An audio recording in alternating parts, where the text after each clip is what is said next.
जय गुरु जी सारी संगत जी। जय गुरु जी, शुक्राना गुरु जी। मैं नीलम सोनीपत से अपना शुक्राना सत्संग शेयर कर रही हूँ। सारी संगत जी को जय गुरु जी। जय गुरु जी आंटी जी जो मेरा ये सत्संग शेयर करेंगी। गुरु जी उनकी फैमिली को उनको शेयर करने के लिए आप उनको बहुत ब्लेस करना और सारी संगत जी को भी ब्लेस करना जो ये मेरा सत्संग सुने। और मैं सारी संगत जी से हाथ जोड़कर गुरु जी आपसे हाथ जोड़कर अरदास करती हूँ कि सब लोग मिलकर मेरी बेटी आंटी के लिए भी प्रेयर करना कि उसकी सारी रिपोर्ट्स नॉर्मल आए और वो एक सर्जरी के प्रोसीजर से बच जाए, क्योंकि कोई भी माँ नहीं चाहेगी कि उसके बच्चे की सर्जरी हो। गुरुजी मेरा आप पर पूरा ट्रस्ट है कि आप जो भी करेंगे अच्छा करेंगे। मेरी बेटी आपकी शरण में है, उसका ध्यान रखना गुरुजी, उसे हेल्थ ब्लेस करना। संगत जी ये मेरा शुक्राना सत्संग है और ये 11 अक्टूबर का सत्संग है, फ्राइडे के दिन का, जब मैं अपनी बेटी आंटी के स्कूल में मीटिंग के लिए गई थी। तो संगत जी मीटिंग ठीक ठाक से हुई, सब अच्छा हुआ। बेटी को कुछ मन से ना उसके लेफ़्ट नी में घुटने में दर्द हो रहा था। काफ़ी टाइम से थोड़ा थोड़ा दर्द हो रहा था। हमें लगा कि कुछ मसल्स क्रम्प होंगे या मोच होगी थोड़ी बहुत या ऐसे ही होगा, मस्कुलर पेन होगा। लेकिन अब थोड़ा बढ़ रहा था तो मुझे ये था कि चलो मीटिंग के दिन उसकी हॉलीडे होगी तो मैं उसे डॉक्टर से चेकअप करा कर ले आऊँगी। तो फ्राइडे को हम 11 अक्टूबर को मीटिंग अटेंड करने के बाद एक बोन स्पेशलिस्ट है, जॉइंट पेन वाला डॉक्टर, उसके पास हम सोनीपत में दिखाने गए। जब मैंने दिखाया तो उन्होंने एक्सरे के लिए रिकमेंड किया और जब एक्सरे किया, एक्सरे आया, रिपोर्ट्स ठीक नहीं थी। एक्सरे में उसकी नी में कुछ लोअर नी में कुछ ब्लैक कलर का स्पॉट आया। तो डॉक्टर ने एमआरआई के लिए सजेस्ट किया। तो मैं थोड़ा वरीड हो गई कि ये क्या चीज़ है, क्यों हुआ, कैसे हुआ। डॉक्टर ने सर्जरी एक ऑप्शन बताई कि ये मेडिसिन से ट्रीट नहीं होगा। तो मैं बहुत टेंशन में हूँ, टेंशन में हो गई कि ये सब कैसे हो गया अचानक से, क्योंकि उसके पापा यहाँ नहीं हैं, वो बाहर देश में हैं, दुबई में अभी रिसेंटली गए हैं, जिसका मैंने सत्संग भी शेयर किया था। मैं यहाँ अकेले अपनी 4 बच्चों के साथ हूँ अभी। मेरी 3 बेटियाँ आंटी हैं और एक बेटा है। और फिर हम घर आए तो घर आके मैंने कई लोगों से पूछा कि सबसे अच्छा डॉक्टर कौन सा है या कहाँ है जहाँ मैं जा सकती हूँ, क्या पता मुझे एमआरआई की ज़रूरत ना पड़े। तो किसी ने बताया, 2 डॉक्टर मुझे और सजेस्ट किए तो हमने सेकंड में एक और दूसरे डॉक्टर को दिखाया, जहाँ उन्होंने भी बोला कि एमआरआई की ज़रूरत नहीं पड़ेगी। हम लोग गए हॉस्पिटल में, सबसे पहले मेरा ही नंबर था वहाँ पे। मुझे वहाँ इतना कुछ पता नहीं था, पहली बार ही गई थी, हॉस्पिटल खाली था। लेकिन वो डॉक्टर सरदार जी थे तो मुझे एक अंदर से बहुत एक फीलिंग आ रही थी कि शायद ये मैं राइट प्लेस पे आ गई हूँ। और अंदर ही हॉस्पिटल में एक केमिस्ट शॉप होती है। जब वो केमिस्ट शॉप खुला तो उसके अंदर सामने ही जहाँ मैं बैठी थी वहाँ से सामने ही मंदिर दिखाई दे रहा था केमिस्ट शॉप का। तो उसमें हमारे महाशिव जी के और गुरु नानक देव की स्वरूप रखा हुआ था, जिसको देखकर मेरा मन अंदर से बहुत शांत हुआ कि शायद मैं राइट प्लेस पे हूँ, यहाँ मेरी बेटी का ट्रीटमेंट अच्छे से होगा। फिर संगत जी हमारा नंबर आया, हम डॉक्टर से मिले। डॉक्टर ने कहा कि एमआरआई की ज़रूरत नहीं पड़ेगी, पहले हम एक कंपेयर करने के लिए दूसरे नी का, लेफ़्ट का एक्सरे हो चुका था, राइट नी का कंपेयर करने के लिए एक्सरे दोबारा हुआ। फिर डॉक्टर ने सब रिपोर्ट्स चेक की और कहा कि आप इसका सीटी स्कैन कराइए। तो हम उसको सीटी स्कैन के लिए लेके गई मैं, और हम दोनों, मम्मी और मेरी बेटी आंटी, हम सीटी स्कैन करा के वापस आए। अगले दिन संडे था। उस दिन हमें मिल नहीं पाए। फिर हम मंडे को रिपोर्ट्स लेके डॉक्टर से मिले। तब डॉक्टर ने रिपोर्ट्स देखी और उसमें भी एमआरआई के लिए ही सजेस्ट किया था। कुछ 3 और भी कुछ डिज़ीज़ बता रहे थे जिसका मैं नाम नहीं जानती हूँ। तो उन्होंने, डॉक्टर ने तीनों ट्रीटमेंट में सर्जरी कॉमन बताई। तो मेरी बेटी सब सुन रही थी तो वो डर गई सब सुन के। तो उन्होंने मुझे एक दिल्ली के विजिटिंग आवर्स पे जो डॉक्टर आते हैं उनका नंबर सजेस्ट किया और मुझे कहा कि आप वहाँ उस एक कैंसर सेंटर है सोनीपत में ही, जीविशा करके, वहाँ पर जाके आप एक बार ये इस डॉक्टर से मिल लो और उनसे बात कर लो कि आप को आगे क्या प्रोसेस है, आपका हेल्थ इंश्योरेंस कोई है अगर तो आपका कैसे होगा, क्या होगा, या एमआरआई की ज़रूरत है या नहीं है, जो भी प्रोसेस है आप उनसे मिल लो। तो हम लोग निकल गए वहाँ से और जल्दबाज़ी में मैं अपना मोबाइल रिसेप्शन पे टेबल पे ही भूल गई रिपोर्ट्स रखते रखते। तो हम निकल गए ऑटो से और मुझे थोड़ी दूर जाके याद आया कि मेरे पास उस नए थर्ड डॉक्टर का फ़ोन कॉल आने वाला था। फ़ोन आया होगा, बैग में मेरे फ़ोन था तो मैंने चेक किया तो मैं भूल गई कि ओह, मेरा फ़ोन तो हॉस्पिटल में ही छूट गया।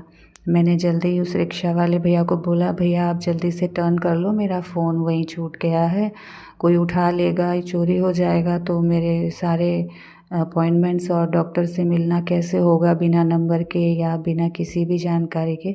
वो भैया बहुत अच्छे थे, उन्होंने जल्दी से टर्न करके वापस हॉस्पिटल में आए।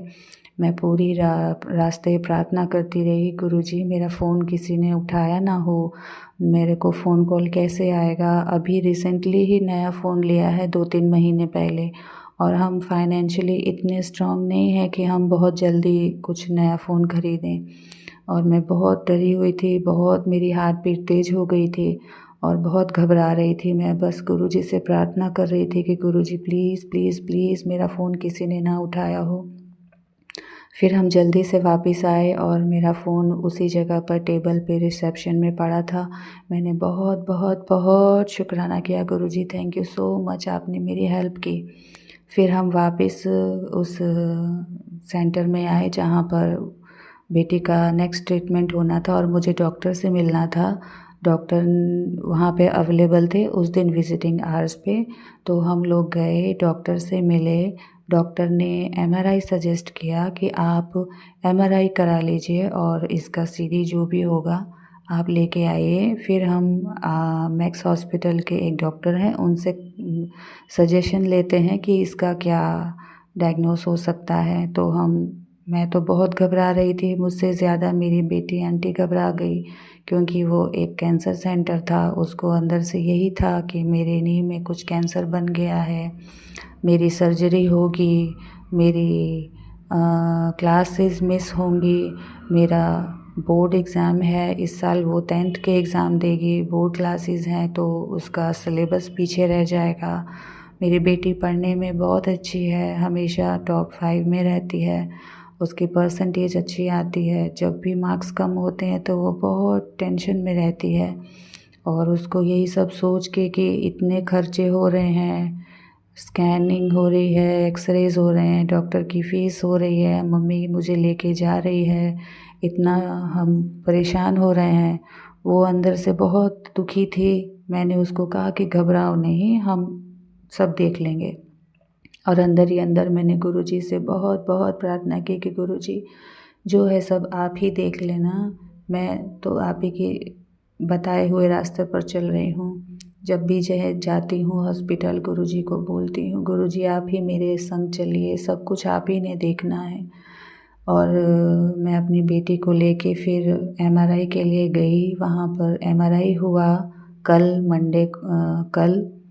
मंडे था, मंडे को एमआरआई हुआ, फिर दोबारा से स्कैन हुआ और उसका एक ब्लड टेस्ट भी हुआ जिसकी आज रिपोर्ट आने वाली है। और मेरी बेटी बहुत दुखी है। वो रो भी रही थी कि मम्मी मुझे कुछ हो गया है। मैंने उसको कहा नहीं बच्चे, कुछ नहीं होगा, गुरुजी हैं ना।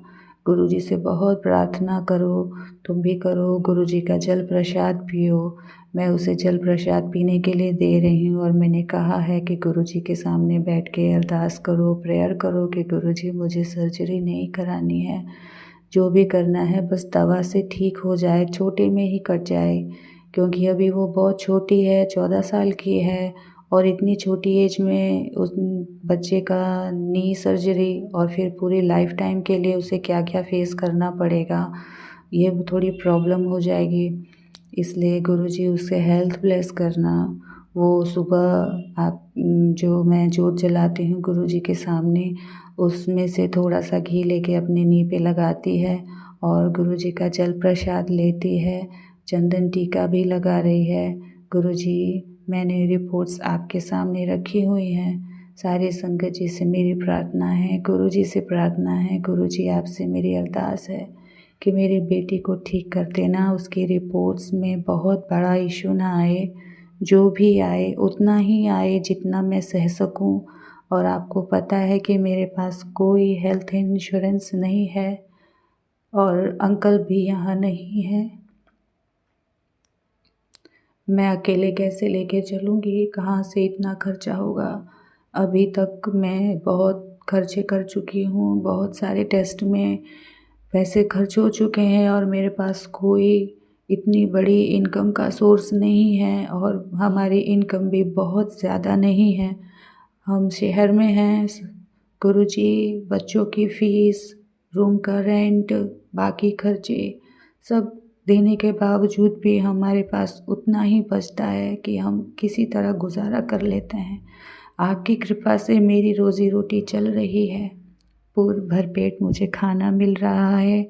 आपकी कृपा से मेरी परिस्थिति पहले से बहुत अच्छी है गुरुजी। आप मुझे बहुत बुरे समय से निकाल कर लाए हैं और मुझे आप पर पूरा विश्वास है कि आप मेरी बेटी की रिपोर्ट्स नॉर्मल ही करेंगे। जो भी होगा आप ही की कृपा से होगा गुरुजी। मेरी बेटी को ब्लेस करना। उसकी आज मैं रिपोर्ट्स लेने जाने वाली हूँ। मुझे डॉक्टर ने टाइम दिया है और मुझे वो 3rd डॉक्टर को शेयर करनी है। फिर वो मुझे प्रोसेस बताएंगे कि इसका ट्रीटमेंट कैसे होगा। जो भी होगा गुरुजी, आप मेरे अंग संग रहना। सब कुछ आप ही ने करना है, रिपोर्ट्स आप ही ने देखनी है, डॉक्टर आप ही ने बनना है, सर्जरी होगी तो आप ही ने करनी है, दवाइयाँ भी आप ही ने देनी है। मैं बस आपकी कृपा से अपनी बेटी को लेकर चल रही हूँ। गुरुजी, आपसे मेरी अरदास है, सर्वदा भला करना, बाद में मेरा भी भला करना। गुरुजी की जय हो। जय गुरुजी, शुक्राना गुरुजी। इसी के साथ मैं अपना अगला सत्संग तैयार करती हूँ और इस सत्संग को विराम देती हूँ। मेरी जैसी भी रिपोर्ट्स होंगी और क्या ट्रीटमेंट होगा, ये सब के साथ मैं अगले सत्संग में फिर से गुरुजी के सामने अपना सत्संग शेयर करूँगी। तब तक के लिए जय गुरुजी, शुक्राना गुरुजी। ओम नमः शिवाय, शिवजी सदा सहाय। ओम नमः शिवाय, गुरुजी सदा सहाय। ओम नमः शिवाय, शिवजी सदा सहाय। ओम नमः शिवाय, गुरुजी सदा सहाय। जय गुरुजी, शुक्राना गुरुजी। जय गुरुजी, शुक्राना गुरुजी। ये मेरा शुक्राना सत्संग है। संगत जी, मैं अपने सत्संग को मंत्र जाप से शुरू करती हूँ। ओम नमः शिवाय, शिवजी सदा सहाय। ओम नमः शिवाय, गुरुजी सदा सहाय। ओम नमः शिवाय, शिवजी सदा सहाय। ओम नमः शिवाय, गुरुजी सदा सहाय। संगत जी, लास्ट सत्संग में मैंने जो शेयर किया था उसमें मैंने अपनी बेटी की प्रॉब्लम के बारे में आपको बताया था कि उसके पैर में कुछ ट्यूमर जैसा आया है। तो शुक्राना गुरुजी, आपका लख लख शुक्राना कि उसकी जो भी एक्सरे और डायग्नोस हुए उसमें सिर्फ वो एक नॉर्मल ट्यूमर आया और जो मेरे अंदर डर था कि कहीं वो कैंसर ना हो, इससे मुझे मेरे प्यारे गुरुजी ने बचा लिया। और गुरुजी की कृपा से मैं कई डॉक्टर्स के साथ मिली और मुझे सब ने एक ही सलाह दी थी कि सर्जरी होगी। मेरे गुरुजी, साथ संगत जी, मेरी आप सबसे गुरुजी से अरदास है कि आप मेरी बेटी के लिए प्रेयर करें कि उसकी सर्जरी अच्छे से हो जाए।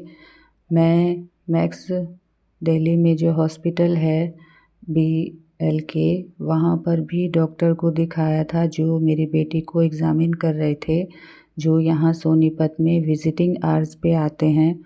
उन्होंने भी बायोप्सी के लिए कहा और फिर सर्जरी के लिए कहा।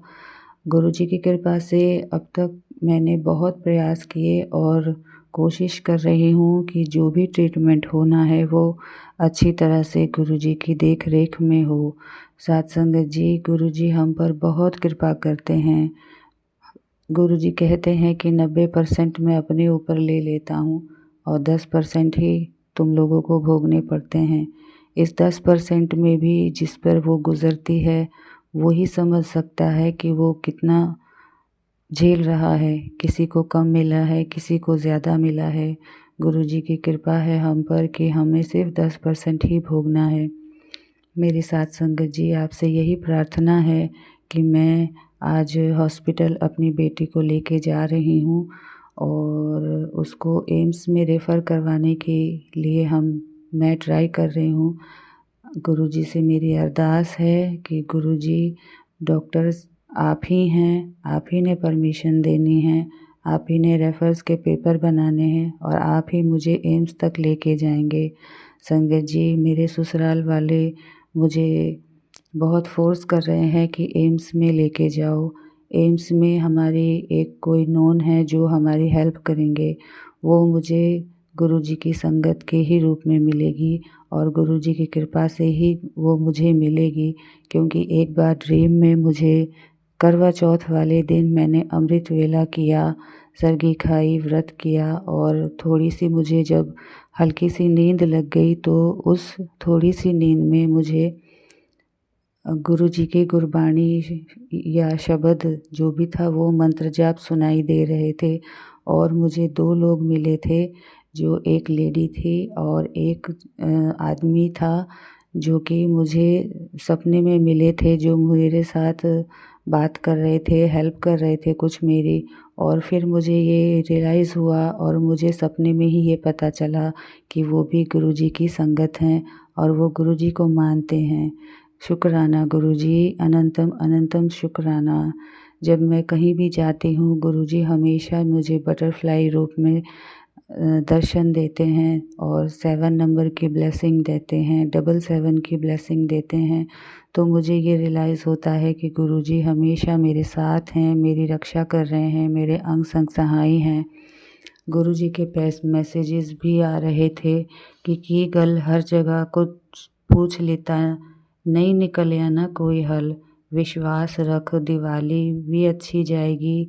गुरुआं दी गल पत्थर दी लकीर हुंदी है, तू बस दिमाग नू शांत रख, होएगा तो ਉਹੀ जो तेरे लिए वधिया होएगा। चिंता छੱਡ दे, अपनी सोल नू साफ रखो, कोई कम कदी नहीं रुकेगा। जय गुरुजी, शुक्राना गुरुजी, आपकी कृपा से मैं जहाँ भी गई हूँ और मुझे अच्छे डॉक्टर्स ने सब ने सलाह दी है, सभी मुझे गाइड कर रहे हैं कि आप ऐसा करो वैसा करो। और मेरे घर वाले भी आज आने वाले हैं जो मेरे साथ रहेंगे, क्योंकि मैं यहाँ पर गुरुजी के साथ अकेली हूँ। मेरे हस्बैंड दुबई में हैं, वो नहीं आ सकते और मैं यहाँ सोनीपत में अपने बच्चों के साथ अकेली ही रह रही हूँ। गुरुजी के मैसेज आ रहे थे, मैनू पता है ਸਾਰੇ ਥੱਕ ਚੁੱਕੇ ਹੋ, ਕੀ ਪਤਾ ਇਹ ਤੁਹਾਡੀ ਲਾਸਟ ਪਰੀक्षा ਹੋਵੇ, ਜਿੱਥੇ ਇੰਨਾ ਸਾਲੋਂ ਤੋਂ ਸਬਰ ਕੀਤਾ ਹੈ, ਬਸ ਥੋੜਾ ਜਿਹਾ ਹੋਰ ਕਰ ਲੈ, ਹੁਣ ਸਭ ਇੱਕਦਮ ਚੇਂਜ ਹੋ ਜਾਏਗਾ, ਵਿਸ਼ਵਾਸ ਰੱਖ, ਮੈਂ तेरे अंग संग ही हैगा, बिल्कुल नहीं रोना, खुश रहना है। आज यही गल समझ ले, शुक्र करें। शुक्राना गुरुजी, शुक्राना। गुरुजी कहते हैं, तू मेरी मुट्ठी का वो ख़ास हिस्सा है जिसे मैं कभी भी रुलने नहीं दूंगा। गुरुजी के चरणों में मेरा कोटि कोटि प्रणाम। और गुरुजी से मेरी यही अरदास है कि मेरी बेटी का ट्रीटमेंट अच्छे से हो जाए। गुरुजी, आपको मेरे अंग संग चलना है, सब प्रोसीजर आपने ही करना है, सर्जरी आप ही करेंगे, डॉक्टर आप ही बनेंगे और सब कुछ मेरा ठीक से होगा, ये सब भी आप ही ने देखना है। और जैसे भी होगा, जो भी होगा, मैं अगले सत्संग में गुरुजी को अपना शुक्राना सत्संग और सारी संगत जी के साथ शेयर करूंगी। इसी के साथ मैं अपने सत्संग को विराम देती हूँ और अगले सत्संग की तैयारी करती हूँ और सारी संगत जी से, गुरुजी से अरदास करती हूँ कि मेरी बेटी के लिए प्रेयर करें कि उसकी सर्जरी अच्छे से हो जाए और वो जल्दी ठीक हो जाए। गुरुजी, संगत जी, आज 24 अक्टूबर है। आज मेरी बेटी का बर्थडे है और आज ही मुझे उसे एम्स में ले जाना है। गुरुजी, मुझे कुछ नहीं चाहिए, ये मेरी बेटी के लिए सबसे बड़ा गिफ्ट होगा आपका कि उसकी सेहत अच्छी रहे, उसको अपॉइंटमेंट मिल जाए और वो ठीक हो जाए। उसकी जो भी सर्जरी है, माइनर है या मेजर है, वो आप ही जानते हैं। डायग्नोस होने के बाद, बायोप्सी होने के बाद ही सब कुछ सामने आएगा कि क्या है। बस मेरी आपसे यही अरदास है गुरुजी कि मेरी बेटी को ठीक कर दीजिए, उसकी हेल्थ ब्लेस कीजिए। जय गुरुजी, शुक्राना गुरुजी। मैं नीलम सोनीपत से मंत्र जाप से अपने सत्संग को यहीं विराम देती हूँ। ओम नमः शिवाय, शिवजी सदा सहाय। ओम नमः शिवाय, गुरुजी सदा सहाय। ओम नमः शिवाय, शिवजी सदा सहाय। ओम नमः शिवाय, गुरुजी सदा सहाय। जय गुरुजी, शुक्राना गुरुजी, अनंतम अनंतम शुक्राना गुरुजी।